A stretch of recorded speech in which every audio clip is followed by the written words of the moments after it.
Anda pernah kepikiran nggak, gimana sih caranya sebuah informasi resmi pemerintah bisa tiba-tiba dicap rahasia? Ternyata prosesnya itu mungkin nggak seperti yang Anda kira selama ini. Hari ini, kita bakal bongkar satu kesalahpahaman yang paling umum dalam hukum informasi publik.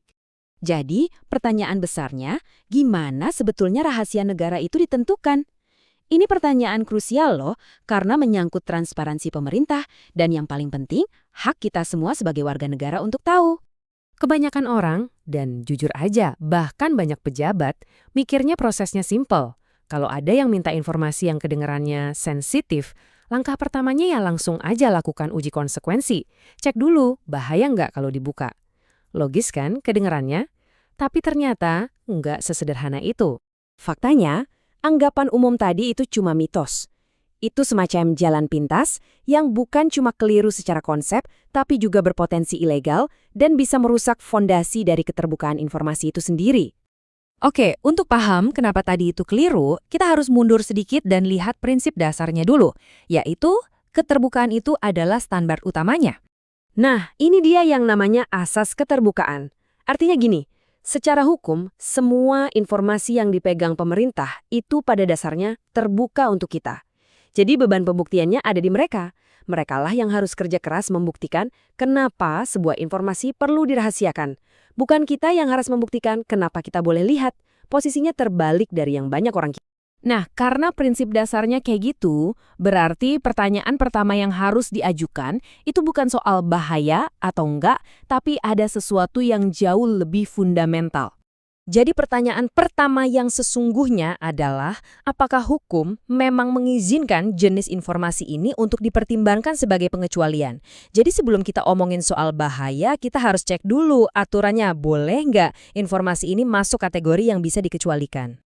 Inilah yang membawa kita ke sebuah fase yang sangat krusial, tapi sayangnya sering banget dilompati, yaitu tahap kualifikasi hukum.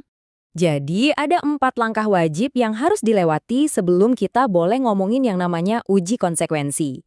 Kita bedah satu-satu ya, mulai dari identifikasi informasinya, cari dasar hukumnya, tentukan jenis pengecualiannya, sampai konfirmasi status akhirnya. Langkah pertama, identifikasi. Badan publik itu nggak bisa seenaknya bilang, oh ini dokumen internal. Nggak bisa gitu. Mereka harus tahu persis informasi apa yang diminta, bentuknya apa, dokumen, data, atau rekaman, dan yang penting konteksnya apa. Ini untuk mencegah penolakan yang asal-asalan dan nggak jelas. Langkah kedua, temukan dasar hukumnya. Mereka harus bisa menunjuk dengan jelas, ini loh pasalnya, ini aturannya, yang secara spesifik mengizinkan informasi jenis ini untuk dikecualikan. Kalau mereka nggak bisa nemuin satupun dasar hukumnya, ya udah, prosesnya berhenti di sini. Selesai, informasinya wajib dibuka. Dan poin pentingnya di sini adalah, tahap ini tuh murni soal pemeriksaan hukum, soal apa yang tertulis di dalam aturan. Sama sekali bukan soal tebak-tebakan atau berspekulasi tentang resiko dan konsekuensi di masa depan. Nah, ceritanya beda kalau dasar hukumnya berhasil ditemukan. Kalau begitu, kita lanjut ke langkah ketiga, yang juga sangat penting. Setelah dasar hukumnya ketemu, kita masuk langkah ketiga, menentukan jenis pengecualiannya. Ternyata ada 2 jenis. Yang pertama namanya pengecualian absolut. Ini untuk informasi yang dari sananya menurut hukum emang sifatnya tertutup. Contohnya data intelijen negara. Kalau udah masuk kategori ini, ya udah final, nggak perlu diuji-uji lagi. Nah, yang kedua adalah pengecualian berbasis kerugian. Untuk jenis yang ini sifatnya masih kondisional, dan disinilah baru kita mulai bisa mempertimbangkan potensi kerugiannya. Artinya, bahkan setelah melewati 3 langkah tadi, status informasinya itu baru sebatas secara hukum dapat dikecualikan.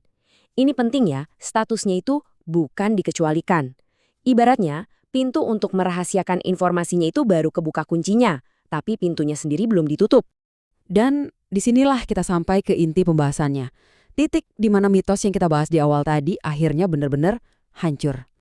Nah, disinilah posisi uji konsekuensi yang sebenarnya. Baru sekarang, setelah informasinya lolos semua tahapan kualifikasi hukum tadi, baru deh uji konsekuensi boleh dilakukan.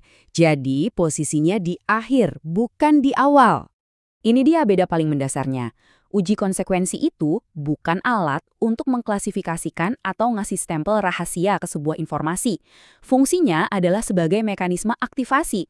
Jadi dia cuma mengaktifkan pengecualian yang secara hukum emang udah memenuhi syarat. Gampangnya gini, kualifikasi hukum itu ngasih kuncinya. Nah, uji konsekuensi itu momen kita memutuskan, oke, kuncinya mau kita pakai sekarang nggak buat nutup pintu ini. Anda mungkin mikir, ini kan cuma detail prosedur aja, ribet amat. Eits, jangan salah. Menjalankan urutan ini dengan benar, itu adalah jantung dari supremasi hukum. Coba kita bandingkan ya. Kalau urutannya salah, uji konsekuensi dulu baru cari hukumnya, itu sama aja kita kasih cek kosol ke pejabat buat menolak informasi berdasarkan asumsi dan rasa takut. Bebannya jadi ada di kita, warga. Tapi kalau urutannya benar, kita sedang menegakkan supremasi hukum. Kita memaksa badan publik untuk berargumen pakai dasar hukum, bukan cuma ketakutan. Dan yang terpenting, ini melindungi hak kita sebagai warga negara. Pada akhirnya, dengan memahami dan mengingat prosedur yang benar, kita memastikan bahwa akses terhadap informasi tetap menjadi apa yang seharusnya. Bukan sebagai kemurahan hati dari negara, tapi sebagai sebuah hak fundamental yang bisa kita semua andalkan.